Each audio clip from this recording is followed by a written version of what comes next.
Halo, saya Grace dari kelas 9B di Sekolah Lentera Harapan Medan. Di sini saya lagi belajar tentang fungsi kuadrat melalui lintasan proyektil atau lintasan parabola. Pembelajaran yang saya lakukan menggunakan metode belajar problem based learning, dan di sini saya akan melakukan beberapa tahapan dalam proses pembelajaran saya. Pertama, saya diminta menonton sebuah gerak parabola pada permainan sepak bola yang telah diberikan oleh guru.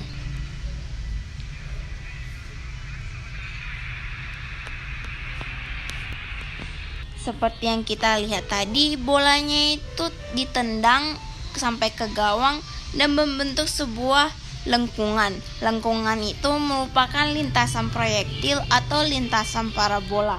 Mari kita nonton lagi supaya bisa melihat bentuk lengkungan atau bentuk lintasan parabola kembali.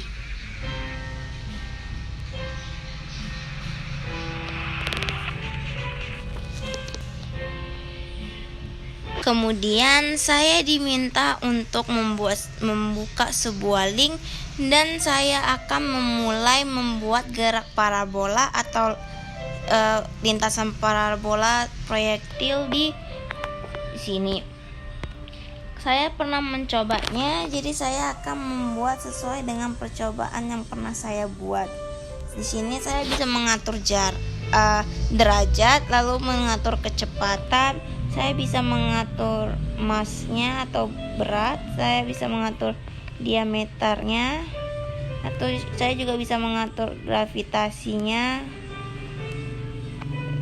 Seingat saya menaruh gravitasinya di 11.25. Lalu di sini kita juga bisa mengatur jaraknya atau targetnya.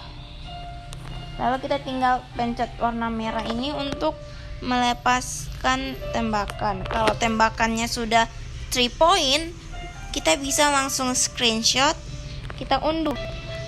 Karena itu kan sudah keunduh, tinggal kita masukkan aja ke dalam galeri kita, dan itu kita bisa edit.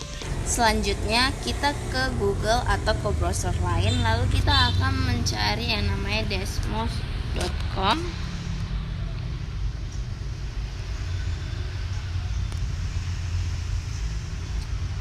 Lalu kita buka terbit. Nanti tampilan awalnya seperti ini. Kita bisa login ke dalam Desmos supaya apa yang kita buat itu bisa tersimpan. Lalu kita pilih yang tanda plus ini, gambar perpustakaan foto, masukkan gambar lintasan proyektil yang sudah kita buat, yang sudah simpan dalam galeri. Di sini itu ada ketentuan-ketentuannya. Pusat ini itu kita bisa ganti dia mau letaknya mau di mana, mau di tengah-tengah, di bawah. Lebar itu dan kita juga bisa mengatur lebar dan tingginya. Saya pernah mencoba membuat ini, dan saya membuat pusatnya itu berada di 2 titik.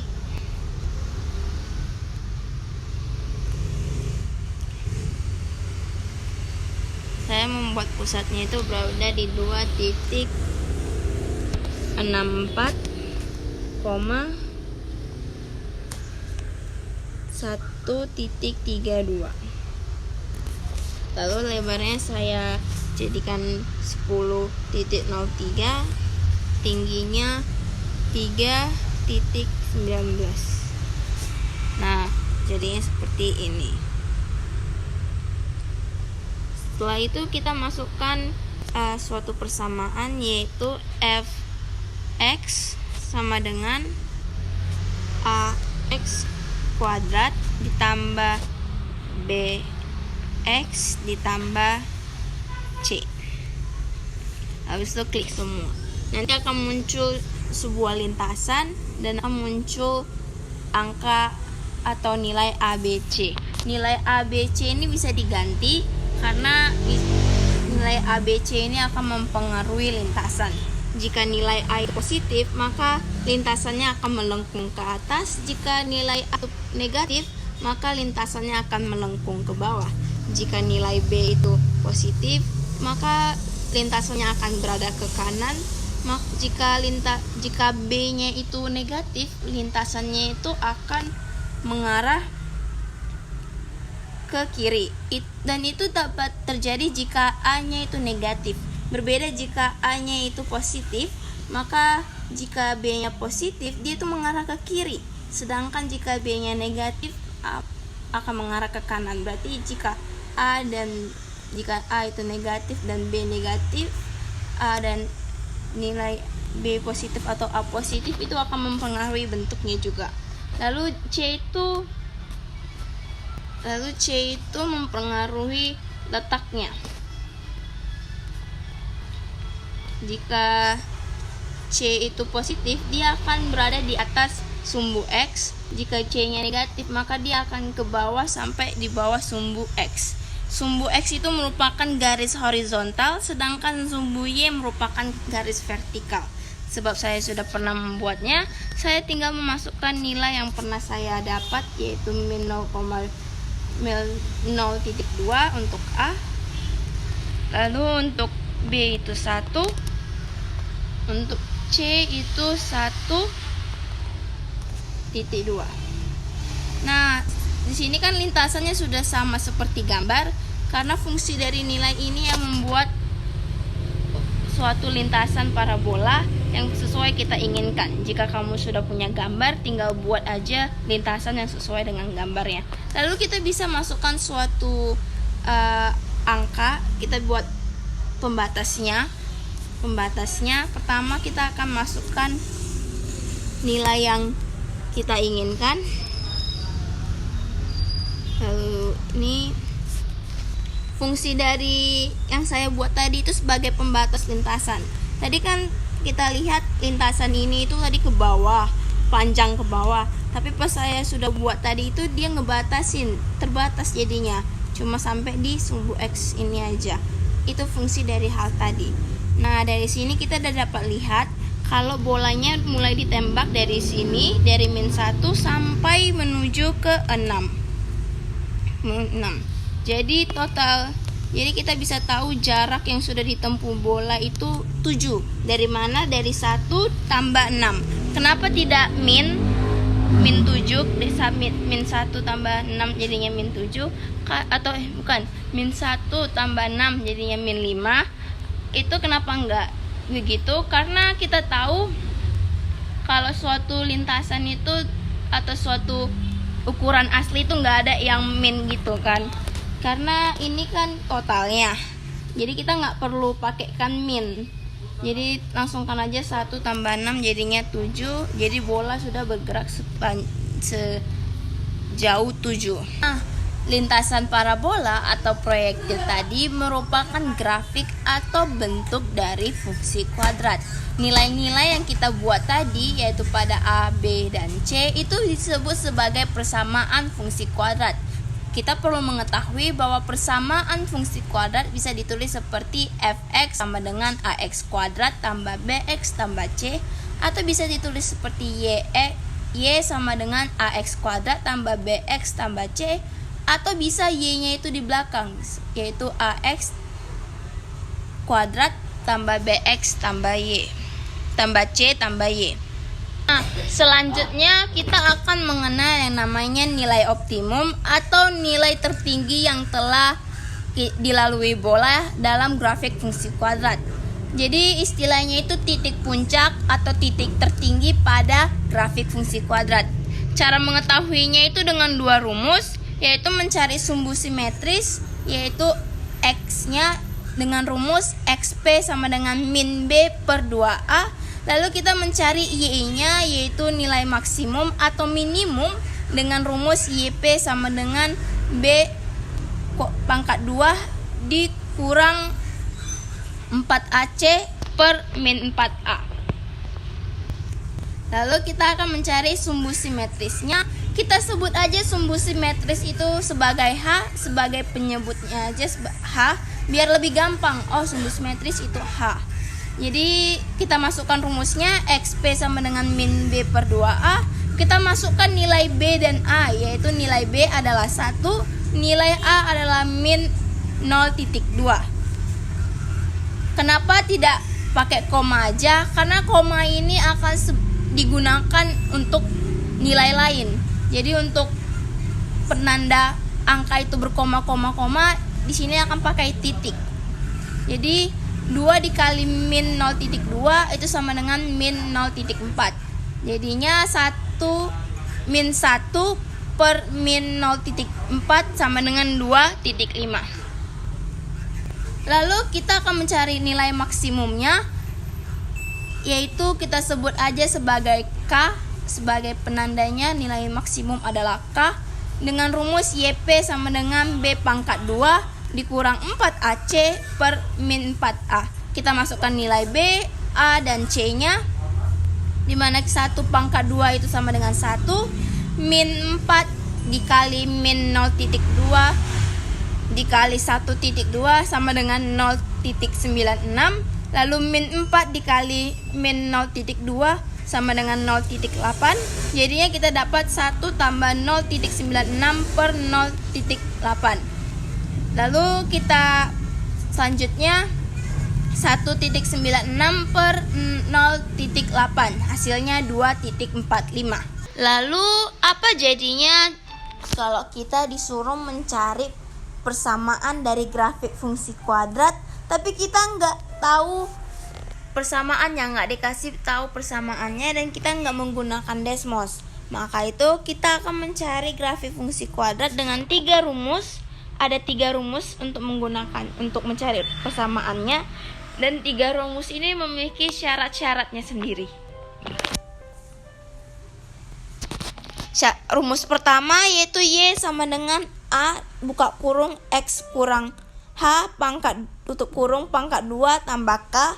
Syaratnya itu diketahui nilai optimumnya dan diketahui nilai X dan Y atau nilai titik potong sumbu Y, yang dimana X-nya itu selalu 0. Lalu itu rumus kedua yaitu Y sama dengan A buka kurung X kurang X1 tutup kurung kali X kurang X2 tutup kurung. Syaratnya itu diketahui titik potong sumbu Y, dimana nilai X akan selalu 0, dan diketahui 2 titik potong sumbu X yang dilalui oleh grafik fungsi kuadrat. 2 titik potong sumbu X ini itu adalah 2 titik pada sumbu X yang telah memotong grafik fungsi kuadrat. Selanjutnya rumus ketiga itu adalah AX pangkat 2 tambah BX tambah C sama dengan Y. Syaratnya itu diketahui 3 titik bebas, karena rumus ini merupakan cara terakhir untuk mencari persamaan dari grafik fungsi kuadrat jika 2 rumus sebelumnya itu syarat ketentuannya itu belum ada, nggak ditepati, dan grafik yang dikasihkan kepada kita atau titik yang dikasih ketahuan kepada kita itu bebas, nggak pas gitu. Mari kita mencari persamaan dari grafik fungsi kuadrat yang sudah saya buat menggunakan rumus tadi, 3 rumus tadi.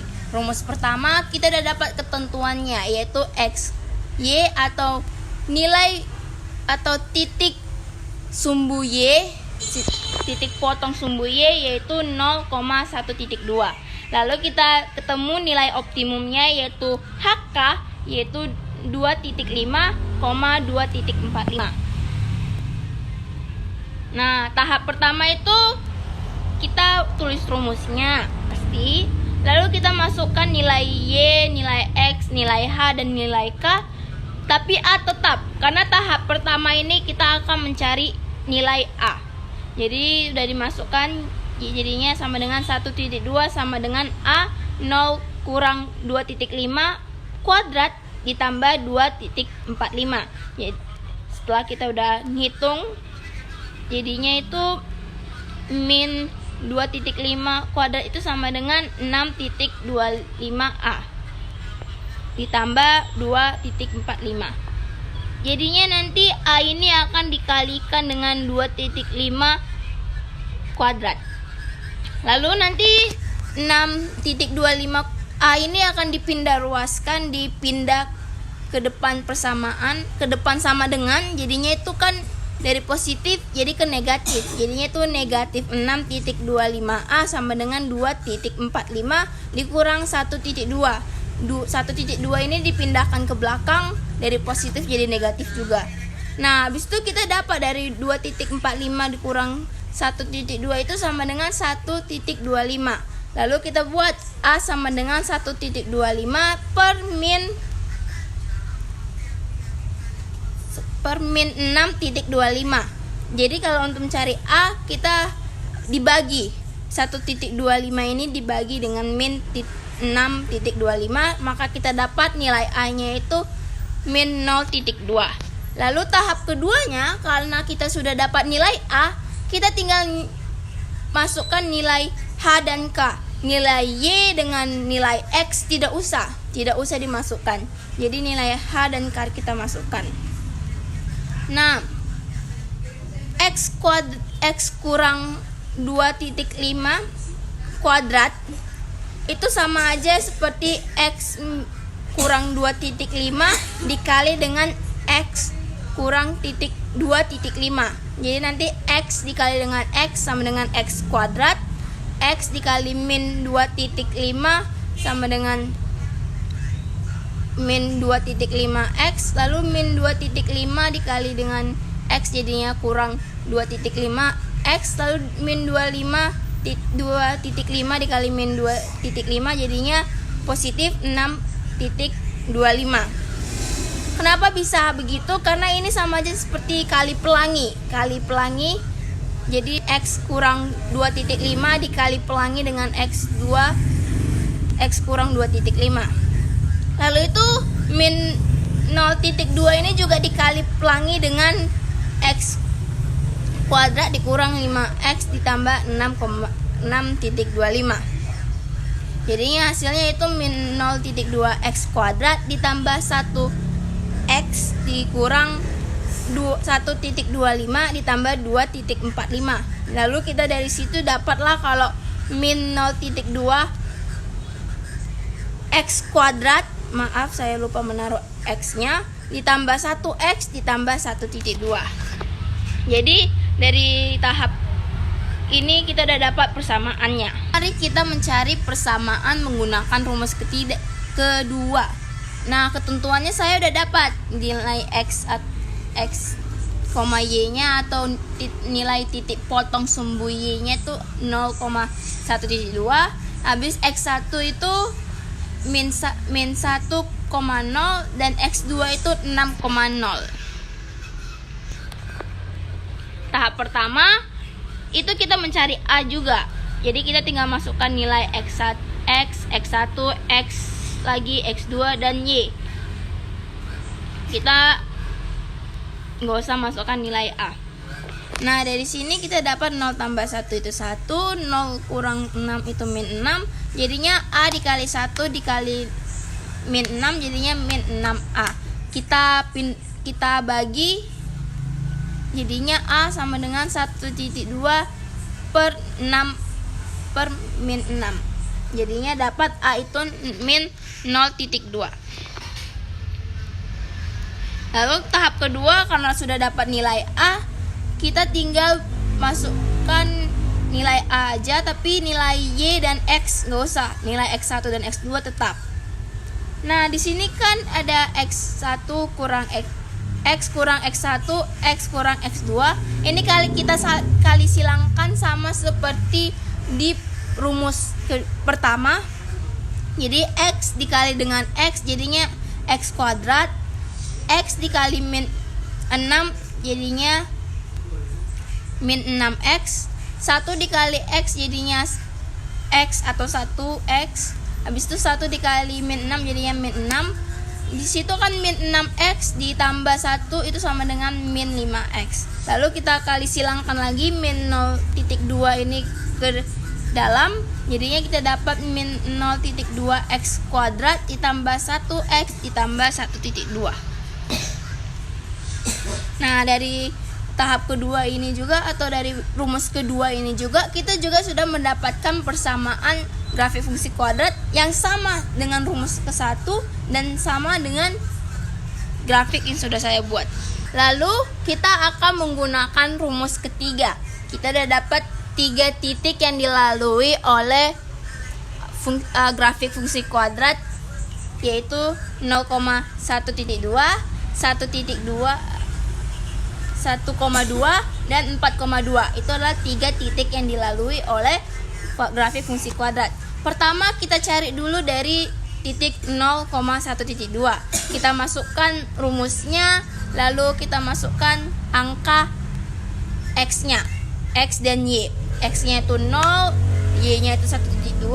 Jadinya kita bisa dapat c-nya itu sama dengan 1.2 karena apapun yang dikalikan 0 jadinya tetap 0. Nah, C sama dengan titik 1.2 ini kita buat sebagai satu atau bagian pertama. Lalu kita cari dari titik 1.1,2. Kita masukkan rumusnya, masukkan nilai x-nya, jadi kita dapat yaitu sama dengan A tambah B tambah C sama dengan 2. Karena dikali 1 jadi tetap 1. Jadi tetap aja kasih AB gitu. Nah, titik 1,2 ini kita buat sebagai bagian yang kedua. Selanjutnya dari titik 4,2 masukkan rumusnya, masukkan nilai X dan Y, lalu kita dapatkan yaitu 16A ditambah 4B ditambah C sama dengan 2, karena 4 pangkat 2 sama dengan 16 dan 4 kali B jadinya 4B. Jadinya 16A tambah 4B tambah C sama dengan 2, kita sebut aja sebagai bagian ketiga. Nah, kita kan udah dapat bagian-bagiannya. Kita masukkan bagian ke 1 yang C sama dengan 1.2 ke bagian kedua agar kita bisa mendapatkan AB sama dengan 0.8. Kalau misalnya kita udah dapat AB sama dengan berapa, itu kita tinggal eliminasi atau substitusikan. Tapi kalau masih ABC, itu kita perlu hilangkan dulu nilai C-nya karena kita udah dapat nilai C. Nah, A tambah B sama dengan 0.8 ini kita buat jadi bagian keempat. Ini saya buat bagian keempat. Lalu bagian kelima saya masukkan nilai 1 ke nilai 3, yaitu 16A tambah 4B tambah C sama dengan 2, dimana 16A tambah 4B tambah 1.2 sama dengan 2. Lalu saya pindah ruaskan 1.2 ini, jadinya 2 kurang 1.2 hasilnya 0,8. Jadinya 16A tambah 4B sama dengan 0.8 itu termasuk bagian kelima. Nah, setelah itu kita bisa mengeliminasi B untuk mendapatkan A. Di sini saya menggunakan bagian keempat dan bagian kelima, yaitu A tambah B sama dengan 0.8, 16A tambah 4B sama dengan 0.8. Di sini saya nggak bisa langsung mengeliminasi B karena nilai B dari bagian keempat dan bagian kelima itu berbeda. Jadi ya saya samakan dulu.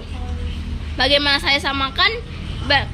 Dengan bagian keempat itu saya kali dengan 4 dan bagian kelima itu saya kali dengan 1. Jadi kita dapat 4A tambah 4B sama dengan 3.2. Dan kita dapat untuk bagian 5 yaitu 16A tambah 4B sama dengan 0.8. Jadinya kan nilai B-nya udah sama-sama 4. Selanjutnya kita kurangkan. Kita kurangkan untuk mengeliminasi B.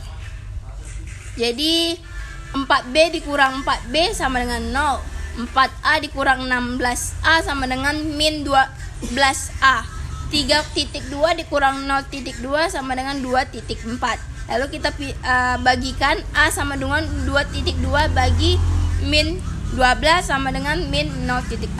Kita udah dapat nilai A. Tinggal kita mencari nilai B. Di sini saya menggunakan bagian keempat, yaitu A tambah B sama dengan 0.8. Saya masukkan nilai A. Lalu pindah ruaskan nilai A-nya, jadinya 0.8 tambah 0.2. Lalu saya dapat nilai B-nya sama dengan 1. Lalu masukkan nilai A, B, dan C yang sudah kita dapatkan tadi ke Fx sama dengan AX kuadrat tambah BX tambah C, atau masukkan ke dalam kepersamaannya. Jadi kita sudah dapat persamaannya itu sama dengan Fx sama dengan min 0.2x, maaf saya lupa menaruhnya, ditambah 1x ditambah 1.2. Jadi di sini persamaan yang kita dapat juga sama dengan rumus ke-1 dan rumus kedua. Terakhir, nilai diskriminan. Diskriminan itu merupakan nilai pada persamaan fungsi kuadrat yang bertujuan menentukan atau mengetahui apakah persamaan tersebut memiliki akar atau solusi. Serta nilai diskriminan juga akan mempengaruhi grafik fungsi kuadrat. Rumusnya itu D sama dengan B kuadrat dikurang 4AC.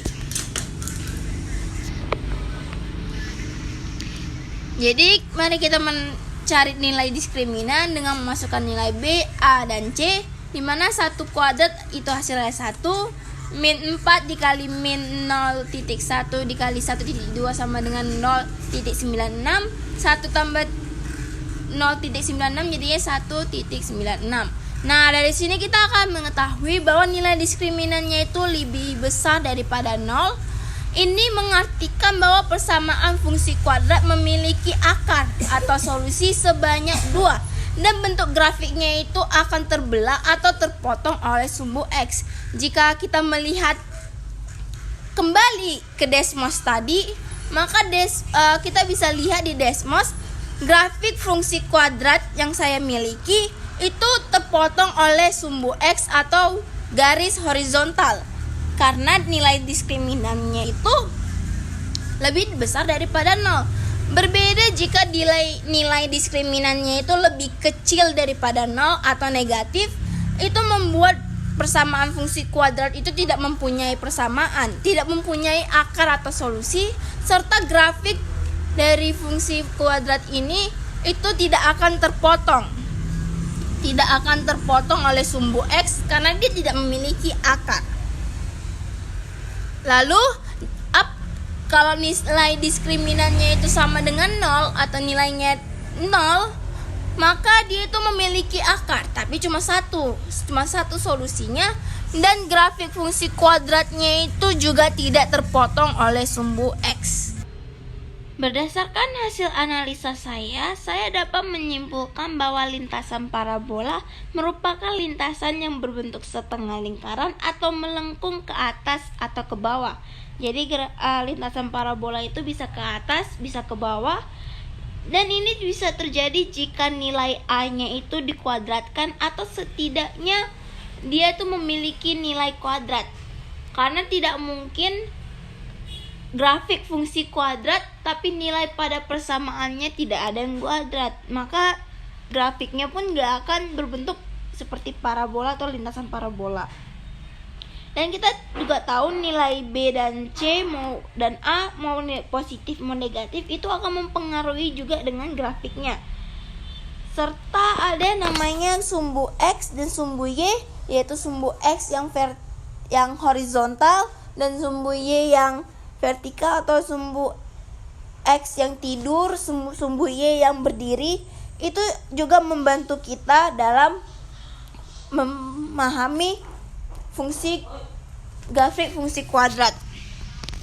Dan aplikasi Desmos ini membantu kita dalam memahami grafik fungsi kuadrat karena berupa aplikasi jadi lebih gampang, tinggal ketikkan, tinggal cari, tinggal telusuri. Sedangkan kalau manual harus tulis-tulis, kadang ada salah perhitungannya atau apa. Tapi walaupun begitu kita tetap perlu mempelajari cara manualnya. Nah, sekian dari pembelajaran matematika saya tentang topik fungsi kuadrat dengan menggunakan aplikasi Desmos.com. Saya meminta maaf jika ada kesalahan dalam suara, dalam kata, dalam pengucapan, habis itu dalam tangkapan layar, habis itu apa yang saya presentasikan juga kurang jelas. Jadi maafkan saya jika banyak kesalahan saya lakukan. Saya juga mengucapkan terima kasih karena sudah mendengarkan proses pembelajaran saya. Tuhan memberkatimu. Bye-bye.